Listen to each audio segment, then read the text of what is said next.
मुझे इस बात की खुशी है कि उन्होंने अनुमति दी और हमारे यहाँ के ज्येष्ठ पत्रकार और विशेष रूप से मेरे साथ जो मीडिया में काम करते हैं ऐसे लोगों ने सहयोग किया, शैलेश जी और बाकी लोगों ने, और उन सब लोगों ने मेहनत करके इसका मराठी अनुवाद तैयार किया है। उस किताब का आज उनके ही हाथ से विमोचन हो रहा है और ये किताब विदर्भ के किसानों तक, महाराष्ट्र के किसानों तक जाए, वो उससे पढ़े और उत्पादन खर्चा कम करे और खेती में ज़्यादा से ज़्यादा मुनाफा बनाने की कोशिश करें। और इन सब प्रयासों से हमारे विदर्भ में एक भी किसान आत्महत्या नहीं करेगा, ऐसी स्थिति निर्माण होगी। इस प्रयासों के लिए, इस प्रेरणा के साथ हमने इस उपक्रम को हाथ में दिया है। मैं सबसे पहले आचार्य जी का आप सब की ओर से, मेरी ओर से और विशेष रूप से हमारे विदर्भ और महाराष्ट्र के किसानों की ओर से उनके योगदान के लिए मैं उनका अभिनंदन करता हूं और आज वो इस कार्यक्रम में आए इसलिए उनके प्रति आभार भी व्यक्त करता हूं। दूसरी आज महत्वपूर्ण बात यह है कि हम 16 साल से एग्रो विजन का कार्यक्रम बड़े उत्साह के साथ करते हैं और इस एग्रो विजन के कार्यक्रम में हम हर बार अपनी नई नई विजन लेकर नई योजना हम सादर भी करते हैं, तय भी करते हैं। करीब 40 विषयों पर हमारे कृषि विकास के बारे में वर्कशॉप होते हैं और दुनिया के ही नहीं तो नेशनल और इंटरनेशनल तज्ञ लोग हैं, उनको भी हम बुलाते हैं। हमारे पंजाबराव कृषि विद्यापीठ के आदरणीय कुलगुरु यहाँ उपस्थित हैं।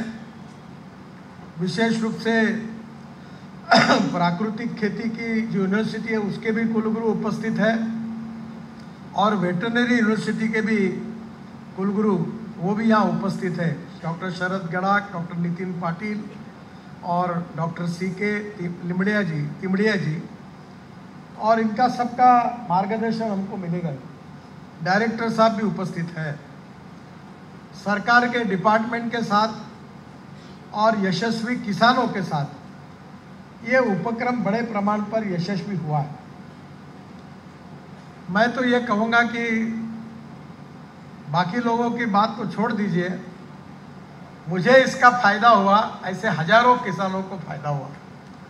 मैं हर बार तकरार करता था कि हमारे खेती में 5 क्विंटल सोयाबीन होता था और गड़ाक साहब को मैं कहता था, साहब कुछ भी करो, हमारा अमेरिका में 1 एकड़ में 30 क्विंटल सोयाबीन होता है, अर्जेंटीना में 28 क्विंटल होता है, ब्राज़ील में 26 क्विंटल होता है और विदर्भ में 5 क्विंटल होता है। तो ये जो है ये परिस्थिति आप बदल दो, और आप अगर नहीं बदलोगे तो आपका उपयोग क्या है हमारे लिए? यूनिवर्सिटी क्यों चाहिए? फिर ये सोचना होगा कि यूनिवर्सिटी की ज़रूरत है कि नहीं है। और मुझे खुशी है कि गड़ाक साहब ने भी 11-12 क्विंटल तक सोयाबीन निकाला और मेरे खेती में, मेरी पत्नी खेती देखती है, आज उपस्थित नहीं है यहाँ, पर हमको भी मेरे यहाँ अवार्ड मिला, उसको भी 11 क्विंटल सोयाबीन हुआ। मैं कभी 5 क्विंटल के ऊपर नहीं हुआ। और हम गन्ना लगाते हैं। कोल्हापुर, सांगली, सातारा, नगर, पुणे, इस जिले में बहुत गन्ना होता है, 100 क्विंटल होता है। अब हमारे यहाँ भी 30-40 किसान ऐसे हैं कि जो 100 टन यानी करीब 2,75,000 रुपये का 1 एकड़ में गन्ना होता है। तो एकड़ 1.5 लाख 2 लाख रुपए किसान कमा रहा है। तो मेरे यहाँ भी पहली बार 88 टन 1 एकड़ में, 10 एकड़ में 880 टन गन्ना हुआ। ये भी एक रिकॉर्ड बना। इसका कारण ऐसा है कि 16 साल से यहाँ बड़े बड़े वर्कशॉप होते हैं एग्रो विजन। मैं भी बैठता हूँ, हमारे एग्रीकल्चर ऑफिसर भी बैठते हैं। हम 3 चीनी मिलें चलाते हैं विदर्भ में। ये चलाते हैं नहीं, ये सोशल वर्क जैसे ही है। हर साल 30 करोड़ का घाटा होता है इसमें। और विदर्भ में 22 चीनी मिलें खुली थी, 22 की 22 दिवाला पीट चुका था। एक चल रही थी, वो चौथी भी हमने भी ली है। अभी वसंत सहकारी कारखाना यवतमाल जिले का जो है वो भी चलाने के, वो भी बंद पड़ रहा था, वो भी लिया है। भावना यही है कि विदर्भ में गन्ने का उत्पादन बढ़ के किसान लखपति बने। थोड़ा थोड़ा हम आगे बढ़ रहे हैं, तो स्वाभाविक रूप से आने वाले समय में विदर्भ की समृद्ध संपन्नता गांव गरीब मजदूर किसान का कल्याण करके कैसे होगी, विदर्भ की तस्वीर कैसे बदलेगी, और जो कमियां हैं उसको दूर करके हम विदर्भ के किसानों को प्रशिक्षित कैसे करें। प्रबोधन, प्रशिक्षण, दो बातों का बहुत महत्व है। जैसे आप प्राकृतिक खेती पर आपका आज का भाषण यानी एक प्रकार का साइंटिफिक टेक्नोलॉजिकल प्रेजेंटेशन है, पर वो सिंपल भाषा में किसानों तक पहुंचाना और उसका उपयोग करके किसानों के जीवन को बदलना। सूत्र यही है कि एक्सपेंडिचर कॉस्ट को कम करना और प्रोडक्टिविटी को बढ़ाना। और आजकल हमारे केमिकल फर्टिलाइज़र और पेस्टिसाइड्स के कितने नुकसान होते हैं ये मुझे बताने की कोई ज़रूरत नहीं है। आज हम लोग जो फ्रूट्स, वेजिटेबल, अनाज खाते हैं उसमें जो पेस्टिसाइड्स और केमिकल फर्टिलाइज़र है वो हमारे जीवन को, हर व्यक्ति के जीवन को कम से कम 10 साल से उसकी उम्र कम कर रहा है। ये बात आप याद रखिए। एयर पोल्यूशन, वाटर पोल्यूशन, ये भी हमारी समस्या है। और इसलिए प्राकृतिक खेती और जल प्रदूषण और वायु प्रदूषण से मुक्तता, ये आदर्श समाज रचने की सबसे बड़ी प्रायोरिटी आवश्यकता है। और इसमें किसान का उत्पादन भी बढ़े और उसके साथ साथ उत्पादन खर्चा भी कम हो। टेक्नोलॉजी का उपयोग करके इसके लिए ऑर्गेनिक फार्मिंग के साथ अब ये नैसर्गिक खेती पर भी एग्रो विजन के तरफ से हमने काम करने का निश्चय किया है। आज मुझे बड़ी खुशी है कि 16 साल के बाद आज होटल रेडिसन के सामने आदरणीय राज्यपाल महोदय के द्वारा करीब बहुत एक प्लॉट हमने खरीदी किया और उसमें बहुत बिल्डिंग के निर्माण के कार्य का शुरुआत हुई है। उसी के बाजू में जो सोसाइटी का पब्लिक यूटिलिटी का प्लॉट था 1.25 एकड़, वो बिल्कुल रिंग रोड पर है। जहां हम गए थे वो सीमेंट कंक्रीट का रिंग रोड है। और अभी उसी रोड पर 50 किलोमीटर हम हिंदुस्तान की पहली बस शुरू कर रहे हैं, बस सर्विस, जो इलेक्ट्रिक बस होगी पर केबल नहीं होगी ऊपर। तो टाटा की बस होगी, जो स्कोडा कंपनी के साथ उनका जॉइंट वेंचर मैंने कर दिया। मैं ट्रांसपोर्ट मंत्री हूँ, जेकोस्लोवाकिया गया था और टाटा के एमडी को उनके पास भेज के उनका जॉइंट वेंचर किया। और जापान के हिटाची कंपनी को टाटा के साथ जॉइंट वेंचर करके दिया। और पहला प्रोजेक्ट नागपुर में शुरू हो रहा है। ये नागपुर के रिंग रोड पर ये 50 किलोमीटर बस घूमने वाली है, जो बस स्टॉप पर खड़ी होगी, 18 मीटर की है। यानी 3 बसें जोड़कर और 2 बसेस या 3 बसेस होगी, ऊपर से बस स्टॉप पर नीचे में आएगी और 30 सेकंड में चार्ज हो जाएगी, फिर ऊपर चले जाएगी और बस 40 किलोमीटर चलेगी। तो उसकी कॉस्ट, टिकट रेट डीजल बस की तुलना में 30% कम होगा। एग्जीक्यूटिव क्लास होगा, लैपटॉप सामने होगा और हवाई जहाज जैसा चाय नाश्ता भी बस में मिलेगा। तो ये मॉडल पक्का हुआ, पहला पायलट प्रोजेक्ट फाइनल हुआ और नागपुर में इसकी शुरुआत हो रही। बिल्कुल उसी के सामने बस स्टॉप है जहाँ से ये बस रिंग रोड पर घूमेगी। ये जो बस वहाँ से जो मार्केट खड़ा हो रहा है, ये हम लोग जो किसान, वर्ल्ड का बेस्ट मार्केट, अच्छे एयर कंडीशन मार्केट है। और वो मार्केट में करीब हमारे विदर्भ के किसान फ्रूट वेजिटेबल के साथ 2 सेक्शन होंगे। एक प्राकृतिक खेती और ऑर्गेनिक खेती में तैयार किया हुआ फूड ग्रेन्स, गेहूँ, चावल, बाकी दाल सब होगी। और दूसरी ओर फ्रूट वेजिटेबल्स होंगे। हर चीज़ पैक होगी, क्लीन होगी। वहाँ वजन की व्यवस्था होगी इलेक्ट्रॉनिक की, पर ये माल किसान ही अपना माल बेचेगा, यानी दलाल नहीं होगा। उसका नाम ऊपर रखा रहेगा कि किसका माल है, और जो बेचेगा उधर भी उसका होगा। और ये जो हमारी बिल्डिंग है, इसमें कपास की लेबोरेटरी है, मिट्टी की लेबोरेटरी है, वैसे ऑर्गेनिक और नैसर्गिक खेती के बारे में सर्टिफाई करने वाली भी लेबोरेटरी है कि इसमें कोई केमिकल फर्टिलाइजर और कुछ यूज़ नहीं किया गया, और वो माल डायरेक्ट ग्राहक खरीदी करेंगे उनसे। तो ये मार्केट बहुत बड़ा है, साधारणतः मुझे पता नहीं, पर हिंदुस्तान का ऑर्गेनिक फ्रूट वेजिटेबल और फूड ग्रेन का देश का सबसे बड़ा मार्केट होगा, और जिसमें किसान खुद अपनी चीज़ें बेचेगा।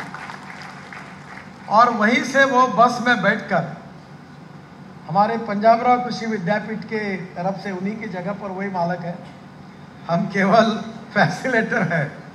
तो वहाँ हम लोग देश का पहला एग्रो कन्वेंशन सेंटर बना रहे हैं। 400 करोड़ रुपए महाराष्ट्र सरकार ने दी है, और ये एग्रो कन्वेंशन सेंटर में कल्पना, ये बहुत सुंदर डिज़ाइन तैयार किया है। हबीब खान करके हमारे बहुत अच्छे आर्किटेक्ट है, हिंदुस्तान के आर्किटेक्ट एसोसिएशन के अध्यक्ष रहे, ताज वगैरह जैसे बड़े लोगों के आर्किटेक्ट हैं। तो इन्होंने डिज़ाइन तैयार किया है, और हमारे उप मुख्यमंत्री देवेंद्र फडणवीस जी ने हमें उसमें बहुत पैसा दिया है, और साहब के मार्गदर्शन में अभी हम वो प्रोजेक्ट वहाँ शुरू कर रहे हैं, और उसका भूमि पूजन भी लगभग वैसे हुआ है, और अब एक आध महीने में उसका भी काम शुरू होगा। और एक आध महीने में ये जो बाजार है, इसका भी हम काम शुरू कर रहे हैं। जो सोसाइटी थी रेडिसन के सामने, वो सोसाइटी में मेरा भी फ्लैट उधर है, तो सोसाइटी ने भी मंजूरी दी, कारपोरेशन ने भी मंजूरी दी, फ्लैट भी हमको हैंडओवर किया, और आगे भी जगह है। तो थोड़ा डिज़ाइन में सुधार करके हम फिर से नया डिज़ाइन बनाकर हम इसका भी काम 1 महीने में शुरू करेंगे। और जहाँ विदर्भ के किसान अपने अच्छे क्वालिटी का माल पैक करके साफ सफाई किया हुआ, सर्टिफाई किया हुआ प्राकृतिक उत्पादन और ऑर्गेनिक उत्पादन ही केवल खुद अपना उत्पादन वहाँ बेच सकेंगे, इसकी व्यवस्था उस मार्केट के द्वारा होगी। आज ये दोनों बातें जो हुई, उसकी मुझे बहुत खुशी है। सबके पीछे प्रेरणा यही है कि हमारे महाराष्ट्र में, हमारे विदर्भ का एक रिकॉर्ड बना। बुल्ढाना, अकोला, अमरावती, यवतमाल, वाशिम और वर्धा, इन जिलों में 10,000 से ज़्यादा किसानों ने आत्महत्या की। और हमारी प्रेरणा यही है कि ये आत्महत्या हमको रोकनी है, और इसके 2 कारण हैं। पहला कारण है कॉटन प्राइस मैकेनिज्म। कॉटन और सोयाबीन और ऑरेंजेस, ये हमारे 3 महत्वपूर्ण उत्पादन हैं, और इसलिए इसमें हम वैल्यू एडिशन कैसे हो, इसमें हम कोशिश कर रहे हैं।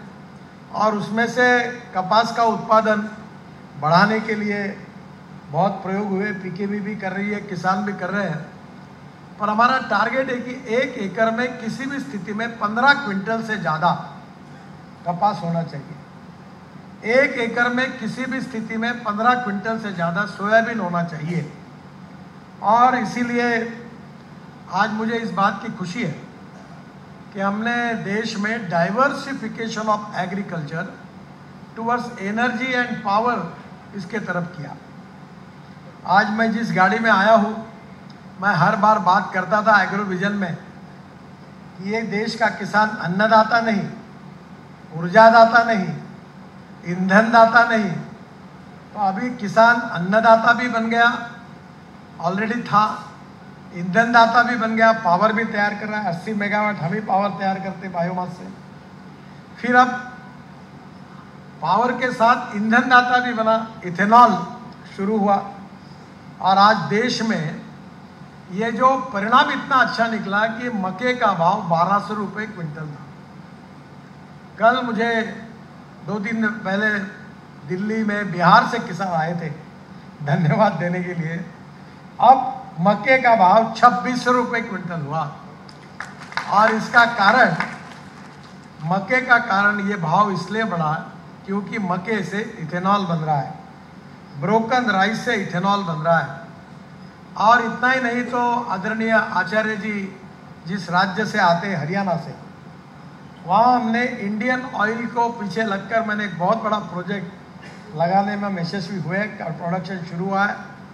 जो परली है, राइस स्ट्रॉ, वो जो जलता था, जिससे दिल्ली में प्रदूषण होता था, उससे 1 लाख लीटर इथेनॉल तैयार हो रहा है और 150 टन बायो बिटुमिन तैयार हो रहा है।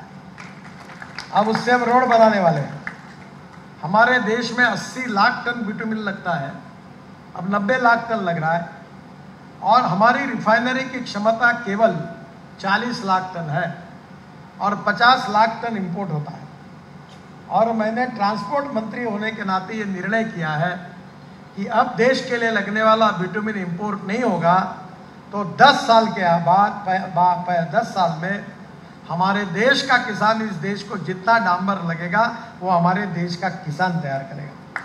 तो आज वो भी दिन दूर नहीं, डांबर भी तैयार हो गया, इथेनॉल भी तैयार हो गया। और सबसे बड़ी बात है, जब मैं ये एग्रोविजन में 15 साल से कहता था, ये लोग मेरे मुंह पे नहीं बोलते थे, पर ये बोलते थे कि ये क्या बोल रहे साहब, ये कभी होने वाला नहीं है, पर इनकी हिम्मत नहीं थी मेरे को बोलने की, तो मेरे पीछे बोलते थे कि साहब तो ऐसा सपना दिखा रहे, वो कभी पूरा नहीं होगा। तो मैं कहता था कि ये देश का किसान हवाई ईंधन बनाएगा, हवाई जहाज चलेंगे। और आचार्य जी, भगवान के आशीर्वाद से मैं जो बोलता हूँ अभी तक वो होता ही है। अब ये जो पानीपत में बन रहा है वो 88,000 ton per year sustainable aviation fuel, यानी बायो एविएशन फ्यूल, हवाई जहाज चलाने वाला ईंधन वहां तैयार हो रहा है। हमारे इंडियन ऑयल के चेयरमैन है वैद्य साहब, बार बार मैं उनके पीछे लगता हूँ, उनके पीछे लग के करा लेता हूँ और मुझे बताते ये अड़चन है, मतलब मुझे बताओ क्या है, तो वो भी तैयार हो गया। और अब मेरा सपना है कि नागपुर का इंटरनेशनल एयरपोर्ट बन रहा है, बनेगा अभी, और तब तक मैं हमारे यहाँ भी 2 लाख लीटर इथेनॉल बनाता था, अब 6 लाख लीटर बना रहा हूँ। और मेरी इच्छा है कि नागपुर का ये इंटरनेशनल एयरपोर्ट पर दुनिया के हवाई जहाज इसलिए आएंगे कि पेट्रोलियम एविएशन फ्यूल से 2 रुपये सस्ता हमारे विदर्भ के किसानों ने तैयार किया हवाई ईंधन उनके हवाई जहाज में जाएगा। और वो तैयार करने का चैलेंज मैंने स्वीकार किया है और उसके ऊपर हम काम कर रहे हैं। मेरा एक अनुरोध है आप सबको, देखो हर आदमी अपने क्षेत्र को प्रोटेक्ट करता है। मैंने अभी 400 इथेनॉल के पंप इंडियन ऑयल के देश में शुरू हो गए, नागपुर में भी खुल गए। बजाज, टीवीएस, होंडा, बाद में हीरो, सबको मैंने डंडा लगा लगा के इथेनॉल की मोटरसाइकिल और स्कूटर तैयार की। अभी 1 महीना पहले मैंने बजाज की सीएनजी के ऊपर मोटरसाइकिल और स्कूटर पुणे में लॉन्च की, वर्ल्ड में पहली स्कूटर है वो। और वो स्कूटर है वो सीएनजी पे चलती है। और पेट्रोल की मोटरसाइकिल के लिए पर किलोमीटर 2 रुपये 24 पैसे लगता है और सीएनजी के लिए केवल 1 रुपया लगता है, यानी आधा पैसा बच गया। और इथेनॉल के लिए 1 रुपया 10 पैसे लगता है, क्योंकि इथेनॉल का भाव है 60 रुपये लीटर, पेट्रोल का भाव है 120 रुपये लीटर। अब मेरे हाथ जोड़कर आपको अनुरोध है, अब किसानों के जो युवा लड़के हैं, नागपुर के लोग हैं, अब पेट्रोल की बाइक मत खरीदी करिए। अब नागपुर में मैं बुलाने वाला हूँ, राजू बजाज को मैंने कल ही फोन किया, सब वेणु को, उनको सबको बुलाता हूँ। इनके डीलर इथेनॉल की मोटरसाइकिल सब देश में 400 पंप में बेचेंगे और इथेनॉल जो किसानों ने तैयार किया डायरेक्ट पेट्रोल पंप पे जाएगा और हम वो चलाएंगे। कॉस्ट सेविंग है, पेट्रोल से आधा खर्चा है, प्रदूषण शून्य है और किसान समृद्ध बनेगा। मेरे पास बाहर गाड़ी है टोयोटा की इनोवा। लोग बोलते थे मुझे ये कैसे संभव होगा, तो मैंने हाइड्रोजन की गाड़ी अपने पास रखी है, इथेनॉल की गाड़ी रखी है फ्लेक्स इंजन पे। और ये गाड़ी की विशेषता ये है कि ये 100% इथेनॉल पे चलती है।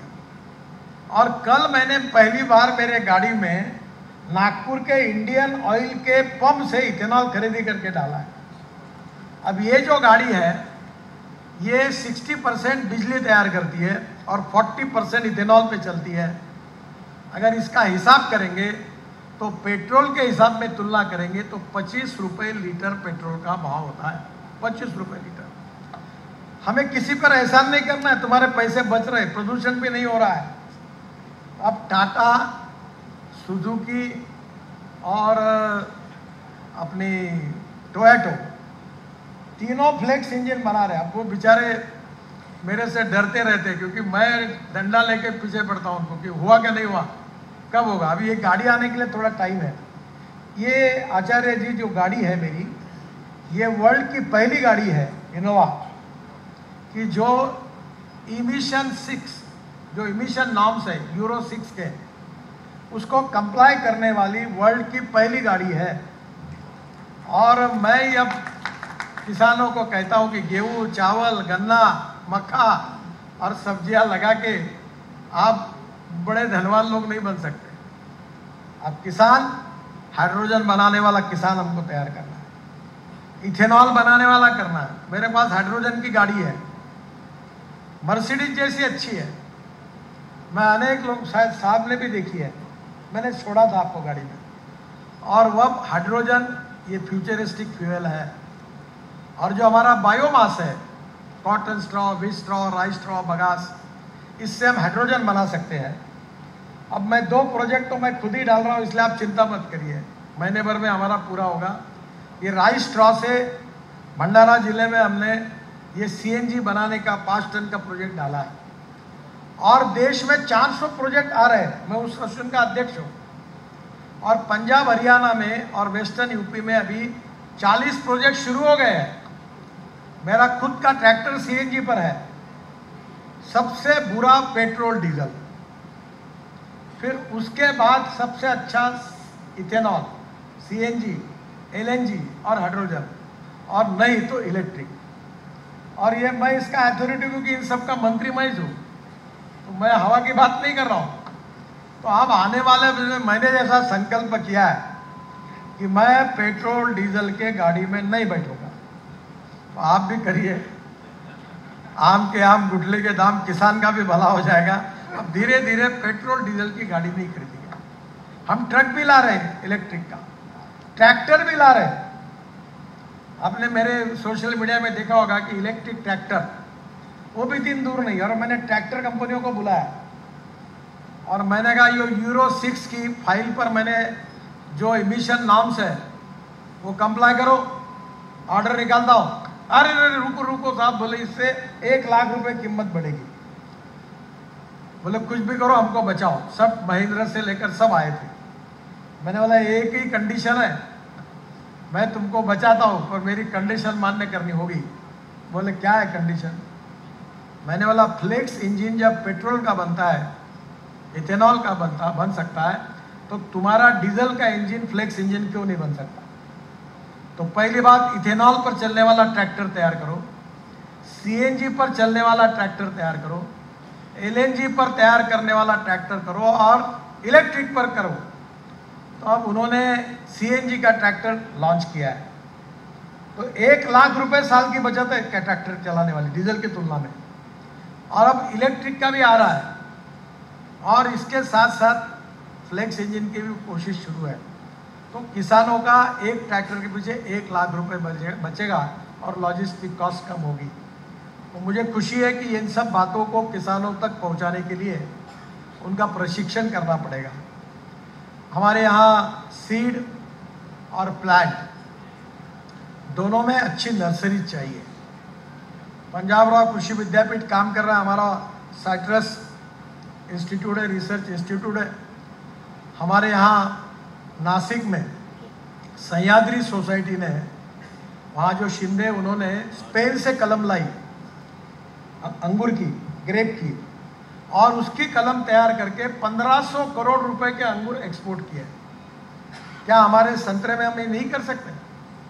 तो आज हमारी नर्सरीज, हमारा सीड एग्रीकल्चर यूनिवर्सिटी के साथ हम सबको मिलकर उसको उत्पादकता बढ़ानी होगी, प्रोसेसिंग प्लांट डालने होंगे और नई टेक्नोलॉजी का उपयोग करके किसानों को प्रशिक्षित करना होगा। अब देखो ये ड्रोन आए, अब ड्रोन से आज सुबह मेरे नरखेड़ के 30-40 किसान मेरे घर पर आए, बोले संतरे का बार पूरा गिर रहा है, नुकसान हो रहा, सरकार से मदद करो।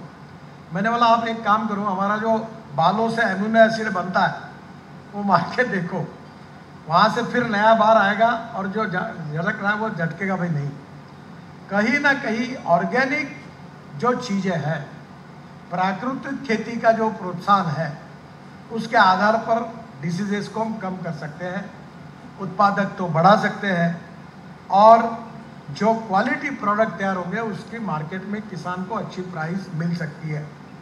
और इसलिए इसकी टेक्नोलॉजी का उपयोग करके किसानों का 150 किसान बैठ सकेंगे, पीछे में बड़ा स्क्रीन होगा और वो मार्गदर्शन करेंगे और वो नोट्स भी लिखेंगे और खुद खेत में ऐसा भास होगा और वहाँ सबका ट्रेनिंग उनको मिलेगा। ऐसी व्यवस्था आज के हमारे ट्रेनिंग सेंटर में जो हमारे एग्रीकल्चर फाउंडेशन का जो है उसमें हमने की है और मुझे लगता है कि इन सब बातों का उपयोग निश्चित रूप से आने वाले समय में इसका उपयोग होगा। वाटर कंजर्वेशन के ऊपर आपने फिल्म देखी है, उससे बहुत बड़ा रिवॉल्यूशन हुआ है। मेरे घर पर 3 कुएँ हैं, 1 घंटा मार्च अप्रैल में कुआं चलता था, अब तीनों कुएं में मैंने एक नाले का खोलीकरण किया, तो मेरे यहाँ अब पूरा 60 एकड़ मार्च अप्रैल मई में 12 घंटे 8 घंटे पंप चलता है और मैंने 7.5 हॉर्स पावर के 3 सोलर पंप लगाए हैं, इलेक्ट्रिक बिल नहीं आता। तो मेरा आपसे अनुरोध है कि आपके गांव के नदी नालों का खोलीकरण रुंदीकरण करिए। दौड़ने वाला पानी को चलने के लिए लगाओ, चलने वाले पानी को रुकने के लिए लगाओ, रुके हुए पानी को जमीन को पीने के लिए लगाओ। गांव का पानी गांव में, घर का पानी घर में, खेत का पानी खेत में, तो पानी मिल जाएगा, प्राकृतिक खेती सस्ते में हो जाएगी और मार्केट में उत्पादन उतना ही होगा और कीमत ज़्यादा होगी, तो कर्जे के बोझे से किसान मुक्त होगा और कोई किसान आत्महत्या नहीं करेगा। इस बात को और लोगों तक पहुंचाना है। हमने आज एक किताब जो निकाला है, मैंने रवि जी को कहा था, एक बात आचार्य जी मेरे ध्यान में आई है, लोगों की आदत बहुत खराब है, मैं बड़ा साफ बोलने वाला हूँ। कोई फुकट में चीज़ देती है तो इनको महत्व नहीं होता, इनके जेब से जब तक पैसा नहीं जाता कुछ, तब तक इनको फुकट में दिया तो उनको लगता है आया ऐसा फुकट में मिला, फेंक दो बाजू में। तो मैंने बोला था इसकी कम कीमत रखो, और आज तो शायद मुझे लगता है फुकट है ना। हाँ, आज कार्यक्रम में आए उनको फुकट में दे रहे हैं और बाद में उसके 5 रुपए 10 रुपए कीमत रखो। आज आपको जो मिलेगा वो पढ़ो, आज आचार्य जी का भाषण सुनो। ये जो प्राकृतिक खेती है, नैसर्गिक खेती है, ऑर्गेनिक फार्मिंग है, इससे लेकर अलग अलग प्रकार के संशोधन है, हमारे जो ऑर्गेनिक दवाइयाँ उसका ड्रोन से स्प्रेइंग कैसे करना, इन सब बातों का अध्ययन करके आपका जीवन सुखी हो, समृद्ध हो, संपन्न हो, आप कर्जे से मुक्ति मिले आपको। और अभी हम एक स्मार्ट विलेज भी तैयार कर रहे हैं, तो मैं मानता हूँ केवल स्मार्ट शहर नहीं, हर गांव स्मार्ट विलेज बने, आपका जीवन सुखमय बने। और इसलिए नैसर्गिक खेती, ये जो प्राकृतिक खेती है, ये ऑर्गेनिक खेती है, इसके बारे में सभी प्रकार के प्रयोगों का अध्ययन हमारे विदर्भ के किसान करें।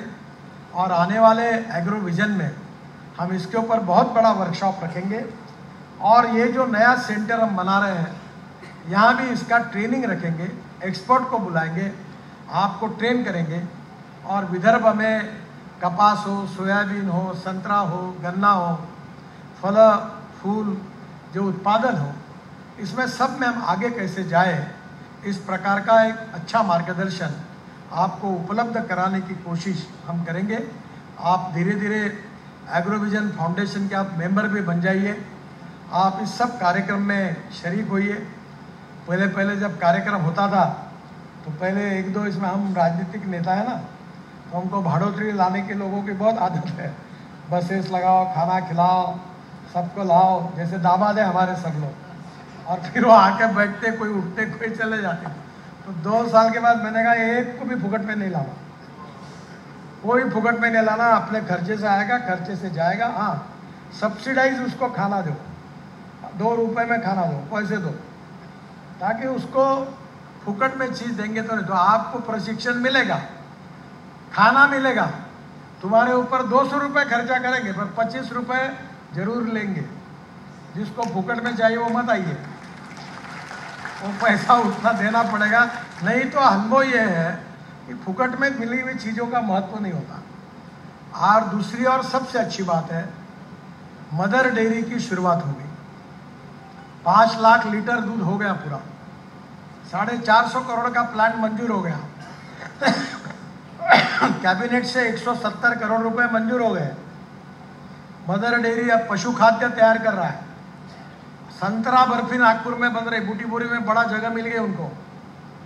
और मदर डेयरी को मैंने टारगेट दिया है 50 लाख लीटर पर डे। अब वो उसके पीछे लगे। और आपको अनुरोध है कि जैसे गोट फार्म है, पोल्ट्री फार्म है, वैसे काऊ फार्म खोलिए। और नितिन पाटिल साहब बैठे यहाँ, हमारे विदर्भ में कम से कम 25,000 गाय देशी नस्ल की ऐसी तैयार होनी चाहिए जो कम से कम 20 लीटर दूध देती है।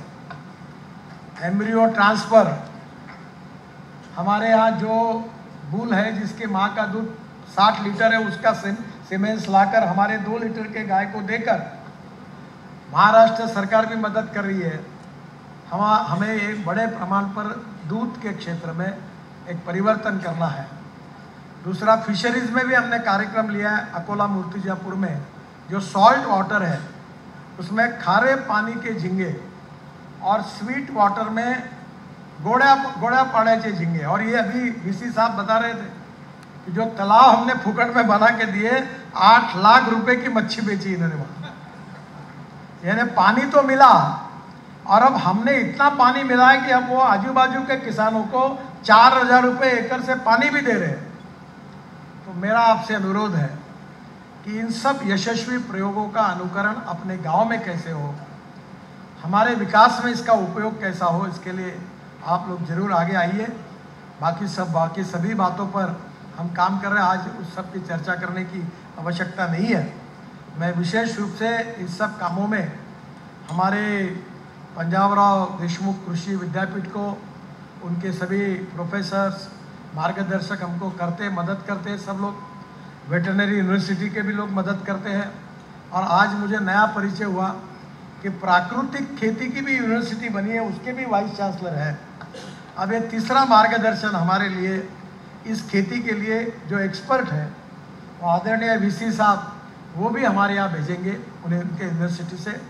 और हम सब लोग मिलकर हमारे किसानों की जो गरीबी, भुखमरी और बेरोजगारी की समस्या है उसको बदलने में हम कामयाब होंगे। इस विश्वास के साथ आप सबको धन्यवाद देता हूं। और विशेष रूप से आचार्य जी आज इस कार्यक्रम में आए हैं, उनको मैं हृदय से एग्रो विजन फाउंडेशन की तरफ से और आप सब की ओर से हाथ जोड़कर उनको बहुत बहुत धन्यवाद देता हूं। आप भी ताली बजाकर उनका बहुत बहुत धन्यवाद करिए।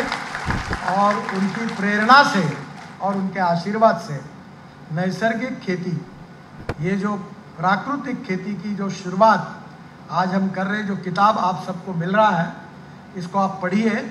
और बाद में जो भी आपकी समस्या होगी, आदरणीय वीसी साहब जो है उनके साथ हम लोग आजकल टेक्नोलॉजी का उपयोग करके हमारे सवाल उनके तक पहुंचाएंगे, उनसे बातचीत करेंगे और आपका समाधान करने की कोशिश करेंगे। तो निश्चित रूप से आपने जैसा फ़ायदा लिया है वैसे बाकी भी अपने गांव के किसान बंधुओं को, बहनों को इन सब कार्यक्रम में आप शरीक करने का प्रयास करिए। यही आह्वान करते हुए मैं अपनी बात को समाप्त करता हूं और आदरणीय आचार्य जी को प्रार्थना करता हूं कि इस बारे में वो हमारा समारोपीय भाषण और प्राकृतिक खेती के ऊपर जो मार्गदर्शन है वो करें। शायद उसके पहले उन्होंने जो किताब, उनकी जो मराठी आवृत्ति है उसका विमोचन करेंगे, बाद में वो हम सबका मार्गदर्शन करेंगे। उनको बहुत बहुत धन्यवाद। नमस्कार।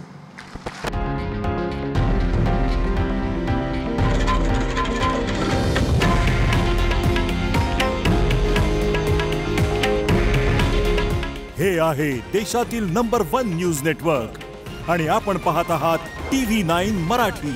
काळजी तुमची, हित महाराष्ट्राचं.